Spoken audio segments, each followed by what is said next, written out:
1000 point Nifty retrace हो चुका है।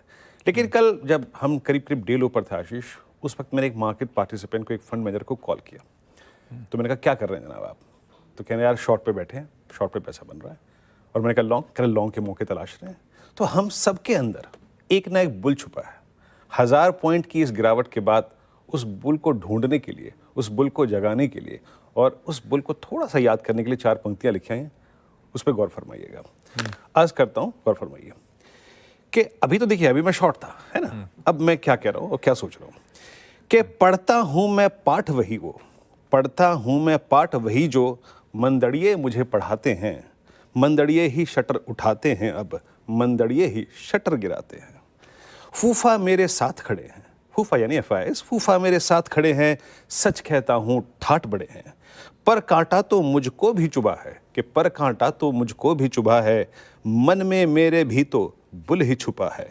यूं तो हूं मैं सख्त मगर, यूं तो हूं मैं सख्त मगर मैं पिघल कभी भी जाऊंगा, जिस दिन बुल बनने की बारी आएगी पहली फुर्सत में बन जाऊंगा, पहली फुर्सत में बन जाऊंगा। आशीष, ये उस बुल का सबके अंदर, एक्चुअली सबके अंदर बुल छुपा है। Virendra ji, very good afternoon. आपने बताए थे लेवल्स कि 24,790 का इंपॉर्टेंट लेवल वो ब्रीच करता है तो शायद कुछ अच्छी तेजी देखने को मिल सकती है। अब कौन से लेवल्स इंपॉर्टेंट लग रहे हैं? यहाँ से तेजी कितनी टिकाऊ लग रही है? क्या वो इंपॉर्टेंट लेवल्स जो आपके रडार पे थे वो ब्रीच किया निफ्टी, बैंक निफ्टी ने? Shreya, good afternoon. श्रेया, देखिए, कल हमने शॉर्ट कैरी किया था। सुबह मैंने क्लियरली कहा था कि एक लेवल है 613 और 569। प्लीज़ अपने शॉर्ट्स को यहाँ पे कवर कीजिएगा इस ट्रैजेक्टरी में। अब हम आ चुके हैं 100 डे एक्सपोनेंशियल एवरेज और 20 वीक एक्सपोनेंशियल एवरेज। गया, उस जोन को छुआ और अब हम वहीं से एक रिवर्सल देख रहे हैं। कमेंट्री में क्लियरली मेंशन है चौथी लाइन में, a pull back from 100 day exponential average is quite capable. But pull back कहाँ तक का? पुल बैक मेरे ख्याल से श्रेया ये कंटिन्यू अगर करेगा तो 861 तक, 861, 200, 910 तक कर सकता है। लेकिन मैं फिर कहूँगा श्रेया, मैं स्केप्टिकल हूँ। मैं स्केप्टिकल तब तक रहूँगा और शायद ये मोमेंटम कोलैप्स भी हो अगर ये 861, 910 पार नहीं करता है। तो अब रेंज जो बन रही है ना, वो बन रही है आपकी वही नीचे 620, 580, 550 और ऊपर की तरफ 860, 910। अगर आपने पुल बैक खेला है तो ठीक है, बट 850 और 840 के आसपास आके निपटा लीजिएगा इसको, क्योंकि पॉसिबली जो हर्डल जोन है वो है 850, 860।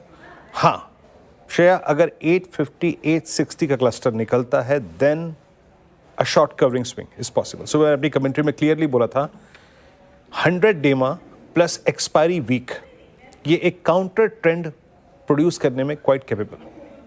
बट कब वो निर्णायक बनेगा 861 के ऊपर। तो एज ऑफ नाउ ठीक है, ये पुल बैक आया है, पुल बैक को राइड कीजिए। बट अगर 861, 910 की ट्रैजेक्टरी पार नहीं हुई तो हम अगेन शॉर्ट करेंगे। अभी हम पुल बैक खेलते हैं। क्या था सर, मैं ये पूछना चाह रही थी कि FIIs का ये एक्शन थोड़ा सा समझना चाह रहे थे कि इस तरह की भारी बिकवाली के पीछे क्या है, मतलब किस प्रकार का डर है जो उनको हाउंड कर रहा है, यहाँ पे क्या हो रहा है? लेकिन यार जी एक चीज क्लियर है कि अगर बिकवाली बढ़ी है तो कारण भी ज्यादा होंगे और बड़े होंगे। करेक्ट। छोटी होते हैं छोटे होते हैं, बड़ी होती है तो बड़े होते हैं। अब इसमें हुआ क्या है, कल आप देखिए, कल कैश मार्केट में 6082 करोड़ की FIIs की बिकवाली है। इंडेक्स फ्यूचर्स में 1178 करोड़ की बेची है, ठीक है। सामने स्टॉक फ्यूचर्स खरीदे लंबे समय बाद और 2123 करोड़ का। तो पहली चीज तो है कि मान के चलिए, समझ के चलिए कि अब जो ये आंकड़े दिखेंगे आपको थोड़े बड़े दिखेंगे, और वो बड़े दिखने के पीछे एक कारण ये कि अब जैसे जैसे आप मंथली एक्सपायरी के करीब पहुंच रहे हैं, एक्शन बढ़ता है। अब मुझे एक चीज बताओ, कल की स्क्रीन देखकर कहीं भी आपको एक जगह भी लगा कि कुछ खरीदा होगा? सवाल ही नहीं, खरीदने का सवाल है ही नहीं। तो क्या होता है, जनरली FIs जब बेचते हैं तो फ्यूचर्स में पहले बेचते हैं या खरीदते हैं तो भी फ्यूचर्स में, और जब एक्सपायरी के नजदीक आते हैं तो वो ट्रेड रिवर्सल होने लगता है। सो कल कैश में उन्होंने 6082 करोड़ बेचा, लेकिन 2100 करोड़ का स्टॉक फ्यूचर्स रिवर्स किया है। सो नेट FIs की बिकवाली 4000 करोड़ के आसपास की है स्टॉक्स में देखें, और इंडेक्स फ्यूचर्स वगैरह मिला के देखें तो 5000 करोड़ की जो घरेलू फंड की खरीदारी के मुकाबले में छोटी है। 6700, 6800 करोड़ का लोकल फंड से खरीदा है, तो आंकड़े उतने बुरे नहीं है। तो फिर क्या दिक्कत है, FIs क्यों बेच रहे हैं? पहली चीज तो कमजोर नतीजे FIs का मूड बिगाड़ रहे हैं। FIs को मजा नहीं आ रहा रिजल्ट देख के, उनको एकदम मतलब वैसा चाहिए, कुछ कड़क नंबर चाहिए। सबसे बड़ी चीज वैल्यूशन। अब FIs को लग रहा है कि हाँ बहुत महंगे नहीं है हमारे मार्केट, लेकिन उतने सस्ते भी नहीं जो 22,000 पे। तो वैल्यूशन ठीक ठाक है, बहुत अटे। और आखिरी चीज जो एफआईज जिस चीज का इंतजार करें वो है ट्रेड डील।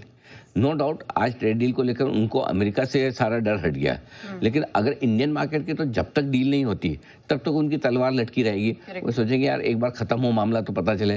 तो एक तरह से हम पॉजिटिव ये सोच सकते हैं ये डील नहीं हो रही, हमारे तो पुराने रेट्स पे अपना जो एक्सपोर्ट चल रहा है चल ही रहा है, दिक्कत क्या है।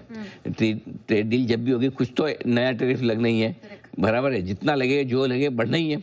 तो हमारे लिए वो ठीक है, लेकिन एफआईज उस पर थोड़ा क्लैरिटी चाहते हैं कि एक बार डील हो जाए तो पता चले, क्योंकि ट्रम्प का भरोसा नहीं है कि पता चला कि वो बोलेंगे सबने कर ली तुम ही नहीं कर रहे, तो कुछ आड़ा टेढ़ा हो जाए। तो इसलिए ये सारी चीजें हैं जो थोड़ा सा एफआईज रुके हुए हैं। इस बीच घरेलू फंड डटकर मुकाबला कर रहे हैं, कोई दिक्कत वाली बात है नहीं। ऑलराइट सर, शॉर्ट कवरिंग आ रही है, आएगी, ये तो आपने सुबह ही कहा था कि इतनी ज्यादा ओवरसोल्ड मार्केट है कि अब थोड़ी शॉर्ट कवरिंग दिखनी चाहिए।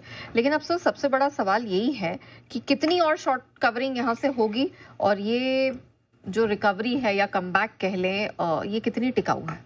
ओके, तो देखिए पहले तो कितनी होगी और कितनी टिकाऊ, उसके पहले ये जानना जरूरी कि शॉर्ट कवरिंग हुई क्यों। हाँ, और आज शायद इतने खराब मूड माहौल में जब एफआईज की इन दिनों का सबसे बड़ा सेल फिगर आया तब मैंने बहुत दिल पे पत्थर तो नहीं कहूँगा, लेकिन मतलब वो क्या कहना चाहिए, बहुत भारी मन, भारी मन, मतलब बहुत मुश्किल से हिम्मत के साथ हिम्मत जुटा के बोला था कि शॉर्ट कवरिंग की तैयारी, बाजार ओवर सोल्ड है। करेक्ट, क्योंकि ओवर सोल्ड बाजार क्या और ज़्यादा ओवर सोल्ड हो सकते हैं, बट कुछ इंडिकेशन थे जिनकी वजह से खरीदारी और शॉर्ट कवरिंग आई, और वो वजह है 3। नंबर 1, निफ्टी का पुट कॉल रेशियो आज सुबह शुरुआत करने पर 0.64 पर था। 0.64 का निफ्टी का पुट कॉल रेशियो ओवरसोल्ड है, रिकवरी बनती है।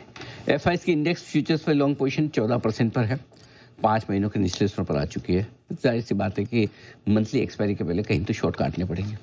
नंबर 3, घरेलू फंड्स कमजोर बाजार में अपनी खरीदारी स्टेप अप करते हैं, बढ़ाते हैं। कल आपने देखा एफआईज की बिकवाली के मुकाबले में उनकी खरीदारी बढ़ी थी, और जाहिर से बात है कि अगर निचले स्तर के बाजार हैं तो वो अपनी खरीदारी बढ़ाएंगे। पैसे तो उनके पास है, ऐसा नहीं कि नहीं है।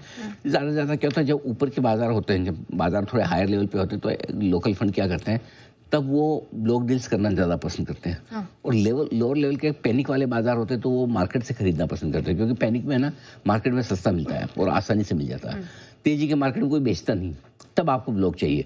सो इसलिए जो पैसा है उनके पास में वो यहाँ काम आता दिखा। तो 3 वजह से जो आज खरीदारी और शॉर्ट कवरिंग होती थी। अब शॉर्ट कवरिंग का टारगेट क्या, 24,800 880। इस शॉर्ट कवरिंग के टारगेट में हम प्रवेश कर चुके हैं। हाँ, यहाँ से लेकर 880 890 तक का टारगेट है निफ्टी का शॉर्ट कवरिंग का। इस रेंज में कहीं न कहीं हम पहुंचेंगे, ठीक है।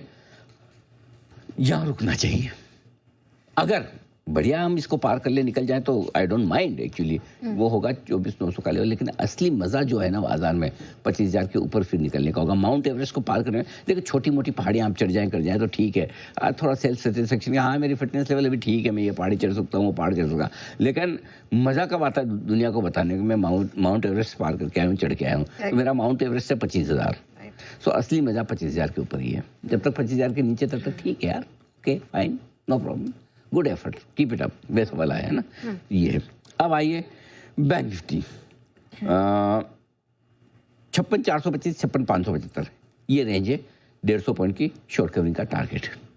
हल्की सी रुकावट 56,300 पे है, प्रिसाइजली 56,283 जो यहाँ से 20 पॉइंट है। 56,300 के ऊपर निकलने पर 56,425 से 56,575 की रेंज होगी जो ऊपर का टारगेट होगी। 56,850 के ऊपर निकलने पर मजबूती और बढ़ती हुई दिखेगी, धीरे धीरे और हम ऊपर जाने की कोशिश करेंगे। ये लेवल्स आपको ध्यान में रखें। और खतरा टलेगा कहाँ? आपने कहा कि ये 25,000 माउंट एवरेस्ट है, ये माउंट एवरेस्ट ही है या फिर ये वो लेवल है जिसको पार करने पर आई एम सेफ? 100%। सबसे बड़ी बात क्या है कि ऐसी जगह जहाँ आप पहुंच जाए जहाँ से आप नीचे देख रहे हैं, आपको पता हो कि इसका पेंदा कहाँ है, तल कहाँ है, या बॉटम कहाँ है, रिस्क कहाँ है। 25,000 वापस पहुंचेंगे तो दिख जाएगा। अच्छा, ये बढ़िया सही है। और 57,000 पर बैंक निफ्टी पहुंचेगा तो फिर दिख जाएगा कि आपका खतरा टल जाएगा। और खतरा ये टलेगा कि जो कल हमने लो बनाए, आज जो हमने लो बनाए कल और आज के बीच में, वो नहीं टूटेंगे। अच्छा, और वो लो कौन से होंगे? निफ्टी पर होंगे 24,575 24,650, फिर आसानी से नहीं टूटेगा। ओके, 575 600, ठीक है, जो आज का 650 माफ कीजिएगा, है ना। कल का लो और आज का लो 600 है। मैंने 25 पॉइंट की क्वेश्चन अपने आप रख लिया आपको पूछे बगैर, ठीक है। 24,575 24,650। बैंक निफ्टी का आज का लो है 55,825 के आसपास, कल का लो 56,000 के आसपास। ये अपनी सपोर्ट रेंज होगी। क्लियर है? ठीक है। तो इस रेंज को हम फिर आसानी से तोड़ेंगे नहीं, ये क्लियर है। तो आपका खड्डा आपको पता चल गया यहाँ है। ऑलराइट।